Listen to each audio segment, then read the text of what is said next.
What is up, guys? We're currently in the closed network test for Mecha BREAK. I actually got a key from Twitch Drop, so if you're watching this and it's before August 13th, you have a chance to get it as well by watching my stream or anybody else playing Mecha BREAK while they have drops enabled. So we're gonna take a quick look at what we got here in the menus and everything, and then I go through some of the units, and then I have some gameplay. So right now we're looking at the hangar, which is where you can look at all the different units you have.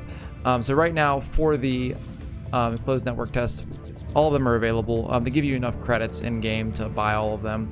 So I'm running the Panther. It's my favorite so far. It's a medium brawler, basically just a melee boy with a lance, and I'm enjoying this guy so much. But before we go into that, we might as well look at the units because cool robot is like the most important thing. So first up, we have the Alness, I think is how you say this, a medium attacker. I'm not going to go through the full rundown of all of these. That might be like for a separate video or something else, because there's a lot of information on all of them, because each unit has, you know, a multitude of weapons that are mapped to a bunch of different buttons that do different things. There's also mods, which we'll talk about a little bit later in the video, because I'm not sure how I feel about them right now. And then obviously we have paint jobs, because it's a mech game. And along with that, there are patterns, graphics, and decals you can apply to your unit. I don't have very many of those. I'm guessing there's gonna be more when the full game releases. And then obviously you can paint things, and like there's all kinds of customization here. Think kind of similar to Armored Core in that respect, Armored Core 6 at least. But anyways, let's go through the rest of the units. We have the Alness, we have the Falcon, which is a light attacker. This is your bird mode mech. It's pretty cool. Then we have the Tricera, which is an ultra heavy defender, which I'll talk about the roles here in a second. We have the Murakami, or the waifu suit, which, you know, who doesn't love a good waifu suit? It's kind of obligatory to be in any game, right? We have the Welkin, which is a heavy brawler. So basically your thick boy mecha, or like, and you get in close with your axe pretty much, and you smack things. I don't know why, but this guy reminds me of Pacific Rim. I don't know if it's like the way the core is on it or what, but it's giving me Pacific Rim vibes. The Lumine, which is a light support. Yes, you do have healers in this game, which are the primary role of supports, are healing and shielding. You have the Hurricane, which is an ultra heavy defender. Another thick boy, looks pretty cool. The Stego, which is an ultra heavy attacker, another big boy. Lots of missiles here. If you're a missile enjoyer, you're gonna like this boy. The Sky Raider, which is like your medium weight bird mode mech, or wave rider mode for Gundam fans out there. You have the Panaka, which is your medium support, so a little heavier. This is a big shieldy boy right here. Very good. Looks like the Stargazer from what was it, Mobile Suit Gundam Seed Stargazer, the movie. Obviously, my boy the Panther, which is your duelist unit essentially, lance and shield blade. The Aquila, which is a heavy sniper. The heavy counterpart to the Murakami, which is the waifu mech. And then you have the Inferno, which is an ultra heavy attacker. I will say all the designs look pretty sweet from what I've seen so far. I like all of them. Obviously, my favorite right now is the Panther, and it's painted in the red wing color scheme, which I understand the wings on it aren't exactly red right now, but you know, it's fine. But like I said, each unit has a bunch of weapons. Like for example, this guy, we have a lance, which is our main weapon. Complex shield, which can work as a shield, or it has you can switch it to blade mode, which is like your other melee attack. A shield booster kit, which essentially turns into a shield also. I'm sorry, that's the reinforced complex shield, which is your all angle shield from all. It's like a 360 defense kind of system. This is your frontal shield right here. So let's take a look at the mods. So now the interesting thing with mods are these are items you acquire from loot boxes. And I understand, let me back up for a second. If this video sounds kind of all over the place, it's because I don't normally do this and I'm trying my best here. So these are items you get from loot boxes that obviously you can see right there. They change your stats. So for example, energy fuse threshold down 5%, energy fuse cooldown up 0.75 seconds. I'm not gonna be honest with you, I have not done a deep dive into all the stats, but these are parts that come out of loot boxes, and it is my main concern up front that the better parts you have on your unit, they're gonna really skew how effective they are in game, which could, you know, lead to kind of a pay to win mentality. And as you can see, you can put 3 on each of these. So we have 3 on the EIC super critical cascade engine, 3 for the carbitanium framework. Like there's just a lot of like mods you can add here, and I'm really hoping they don't skew things too much. But up to this point, I don't really know right now. And you can see if we go over here to, I think it's inventory, like we have loot boxes. Like for example, we'll open 2 that I have in my inventory that I got just through playing the game right now. So you get paint kits from them, but you also get those mod kits, which is all of like these things here that make me a little nervous. But obviously there's a lot of paint, which is cool. I'm cool with loot boxes having paint in them and like operator accessories. And yes, you can customize your pilot. That is a thing you can do. Mine is very generic right now. I didn't put very much effort into this at all. It's basically the preset guy with, I think I changed his facial hair maybe. But that's about it. When the game fully releases, I'll look into it a lot more. But if you look at the top right there, that gold is like the paid for currency, which they do give you some during this. I'm guessing they'll probably give you some on full release too. And the blue is the matrix points or something like that it's called. And I think you're going to get, that's like your free to play currency. You're going to get a lot of that, at least based off this closed network test. Obviously that's subject to change on full release. Let's jump into the training mode. There we go.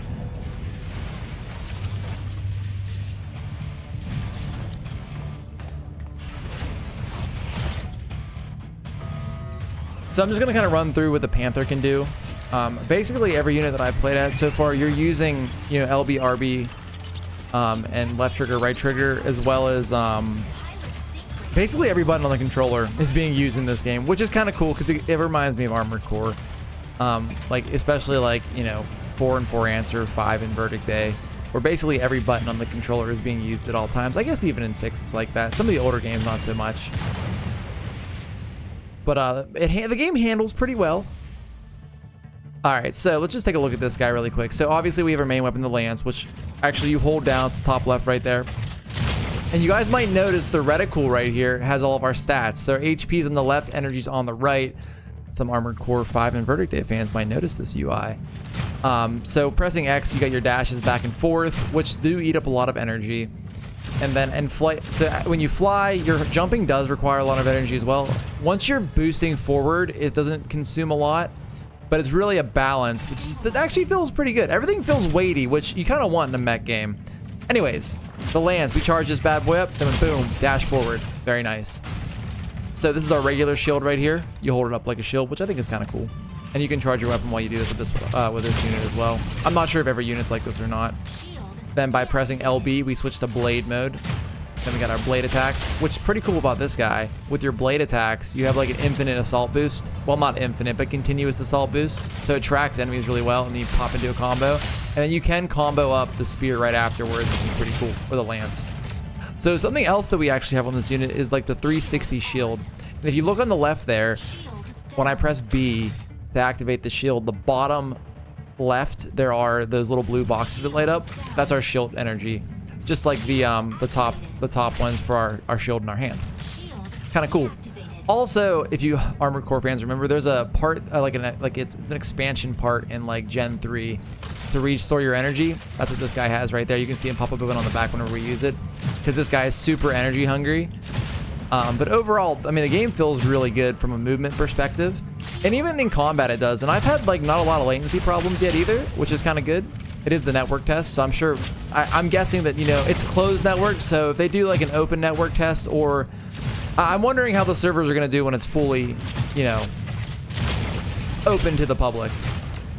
But overall, like I said, the movement feels really good. I'm actually having a lot of fun with it. My biggest concern with this game right now are the mods and how they're in loot boxes. But it's yet to be determined on how much that's actually going to affect things. So that's something we're going to have to wait and see. But yeah, that's this guy. We can drop let's drop an enemy. Let's drop an Alness really quick, just to show you guys. So the way the lock-on works, I'm sure everyone's curious about this. It's very Armored Core 4 and 4 answer-like. If they're in your reticles, you will lock onto them. If you move off, you will not lock onto them. And whenever it pops open like that, you're fully locked on. Now, being that this guy has no guns, it's all melee, you know, that's very satisfying.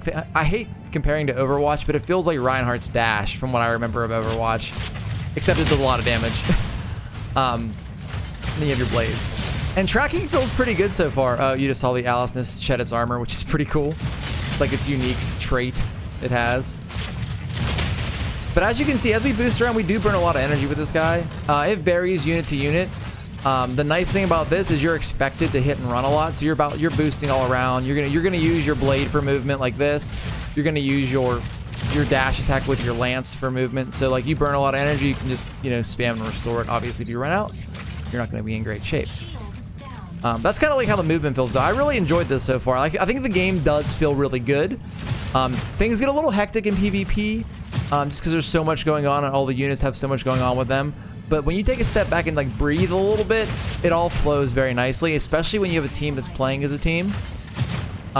So far, I've only done PvP content. I've heard there's PvE content, but I've not tried it out yet. So that's something that I'll have to look into. But, you know, for now, I'm playing for the PvP content. But let's hop out of training. So you guys got kind of an idea of what you got. Oh, something nice here. You can just switch your breakers at will here. I guess I can show you guys one more really quick that I've been playing with. I was playing as the Tricera, which is an ultra heavy defender. So this is your max DACA unit right here, or at least one of them. You got all the Gatling guns. Then you got Fortress mode, which is basically your defensive, your Bastion from Overwatch. Basically, you sit still, just light everything up. Also have this nice howitzer that does big damage. I mean, this guy's really meant to defend objectives. So as you can see right here, we have no way to restore energy. And when you're out, you're out. And it is kind of brutal. Like, watch. So now that we're redlined, we're stuck for like a while. And so one thing with this game, you don't want to be redlining your unit if you can help it. I mean, obviously there's going to be situations where it's going to happen, but for the most part, you don't want it to happen. Look at that. It feels so satisfying to pop that. Oh, it's nice. This guy also has healing drones that pop out. You see him floating around right there. As the little guy's floating in the air above me. This game has a lot to offer in mech variety. So there's no problem for me on that front. And I mean, things are a little unbalanced right now. From what I've heard, the Stego is super strong, which is this guy right here. And I've seen it in action, and it's pretty strong right now. This is, like I said, this is your missile boy. All the missiles and rockets you could ever want. Also has a fortress mode, different shield type though. Excuse me. And then you have this missile barrage and this like EMP field you can put out. It's pretty cool though. Yeah, so like I said, right now some things are unbalanced, which I think you could kind of expect in like a, you know, closed network test. I'm sure they'll improve later on. But yeah, I mean, overall, I really enjoyed this little look at the game that I've had. I've only played it for about 4 hours now, 3 on stream and about an hour and a half, roughly, including recording this video off stream. But I'm excited to see what they do in the future. One thing to be wary of, when you do start the game, even in the closed network test, all of these units are not unlocked. You get enough of the blue currency in the top right to buy all of them, though, right away. I don't know what that's going to be like on full release. I don't know if there's going to be, you might, you know, have to pick one and go with it for a little while, and then later on you can get enough in-game currency to buy another one. 'Cause, you know, like I said before, if you go over here to like logistics, here's going to be where you purchase things with the gold currency. Right now, I don't see a way to use real money, which could be good or bad. You can also buy these pilots here. They're unique pilots. You got your waifus, you know, and your edgy dudes as well. Whatever floats your boat. So yeah, right now this is like a battle pass. This is tactical stations, just kind of giving you an idea of what every area is like. All the different battlefields all have different objectives. Like you have like, you know, your regular, like, I don't want to call it capture the flag, but it's like domination. You're capturing points like A, B, and C. You hold the points, you get more points, you win the game. You have escort missions where you're escorting, you know, like a train car type thing. And so is the enemy. So you're kind of racing to see who can get there first, and you can stop the other enemy from doing it by standing, like killing all of them off and pushing their unit back. You have another game mode that's like there's like a data drop that occurs at a point. Someone has to pick that up. That's like capture the flag. You pick it up and return it to the base. If you return to the base, you get points. And those are the 3 that I've mainly been playing so far. I think there are some other ones as well, but those are, like I said, the ones that I've really seemed to be getting queued up for the most. I believe there's also like a team deathmatch mode. Like I said, this is a really early look. I'm only a few hours in, and most of that was just getting used to the controls and whatnot. So one more thing we should touch on before we jump into some gameplay is the different types of units. So we have attackers, defenders, snipers, brawlers, support. So those are they come in various shapes and sizes. So medium attacker, think medium weight. They kind of like reference like an armored core build, because that's what I know. So you have like a lightweight build, a medium weight build, and a heavy build. So this is your medium attacker, middle of the road, you know, not the tankiest guy, but also won't die in one hit. You have the light attacker in the Falcon, which this is, you're super squishy, but you're super fast, super mobile. Basically, you zip around the map and just cause havoc. Now, your defenders, like I kind of showed you guys in the training mode, like the Tricera right here, these guys are like, when you think of like defending a point, you want to drop down on that point, throw your shields up, and just lay hate on everything coming at you. That's kind of the point of this. You don't got a lot of mobility, but you got a lot of firepower, and it's like suppressive firepower. The snipers are, you know, they do sniper things. There's a lightweight and a medium weight version. The Murakami is like super quick, super stealthy. It has like an active stealth mode. You can zip on to like think, I'm trying to think of it. You basically have like these little ropes, not ropes, but like mechanical hooks that come out that can lock you to terrain, so you can kind of perch and like snipe down on people. But obviously light sniper only throws out so much damage. This thing actually throws out a lot of damage because you can create clones and all the clones will fire with you and it does a bunch of damage. Pretty cool. Now the heavy brawler is like the counterpart to my Panther. This is your thick boy in the middle with the axe, like eating up the damage, throwing shields down, you know, tanking a bunch of damage, smacking people with your axe, just kind of like disrupting the enemy formation. And also you can take a lot of damage. The Lumine is your light support. Same deal. This is your faster support character. Support's all about shields and heals. Ultra heavy defender. You know, as you can kind of guess, this is another, you know, you're defending a point, you're defending an objective, you have a bunch of shields and a bunch of utility to assist your team and hold back the other team. That's why you can see in the ratings, for example, armor is A, team combat is B, and support is B. And you got the Stego, ultra heavy attacker. This is, again, all of like the heavy attackers and heavy defenders are definitely focused around playing with your team, whereas the brawlers, especially the Panther that I've been playing, and the snipers, can be like, you know, you're out on your own trying to pick targets off. Yeah, but this guy, just a bunch of missiles like we showed, you know. The Sky Raider is the heavier version of the Falcon. That's why it's a medium attacker. A little bit more defense, a little, you know, little heavier unit, does a little more damage, I think, has a little more firepower. But mostly the fact that it can take more damage is the big thing, and maybe can throw out some more. The Panaka is the medium support, again, super focused around shields, can take a little more damage than the other unit, but I haven't really done much with supports. I tried playing this one time. It is cool to drop your shield on people, and your shield actually has turrets on it that you can fire. It's kind of cool. Then my boy, the Panther, the medium brawler.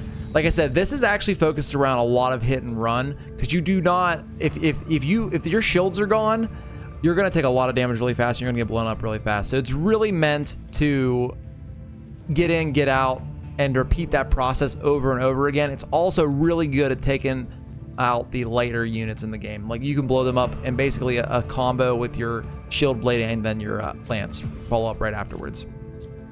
The Aquila is a heavy sniper. So think like Murakami, but like this is the boy that can take the damage.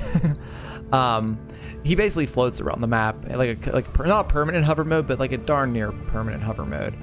And then finally we have the Inferno, the ultra heavy attacker.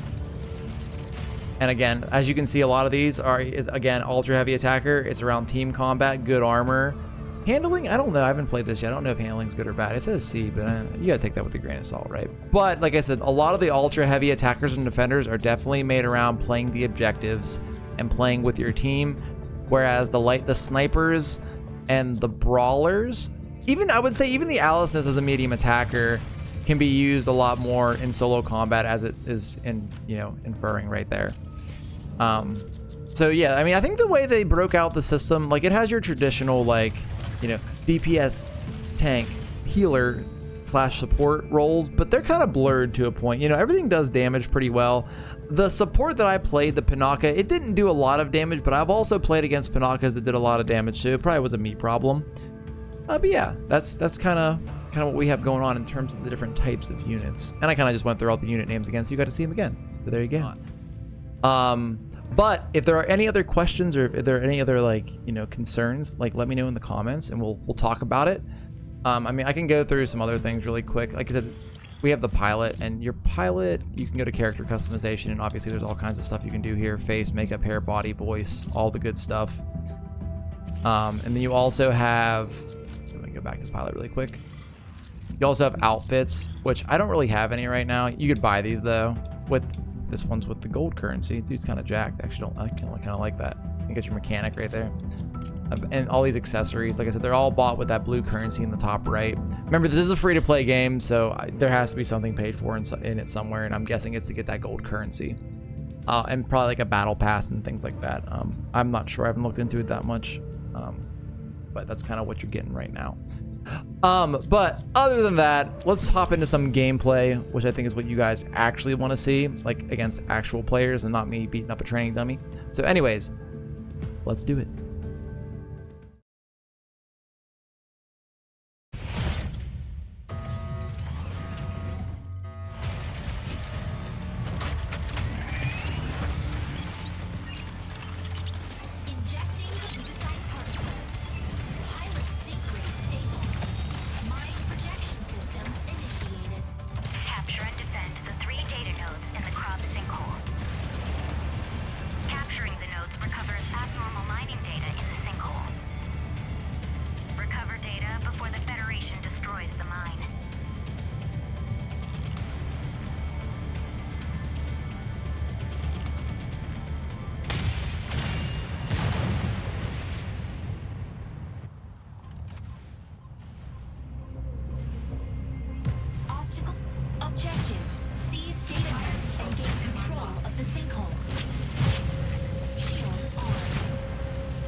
Firepower on the target.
All right, guys, I hope you enjoyed this little look at some Mecha BREAK gameplay. That was the Panther, my favorite unit so far. We got the MVP, even better. I will see all of you in the next one. Peace.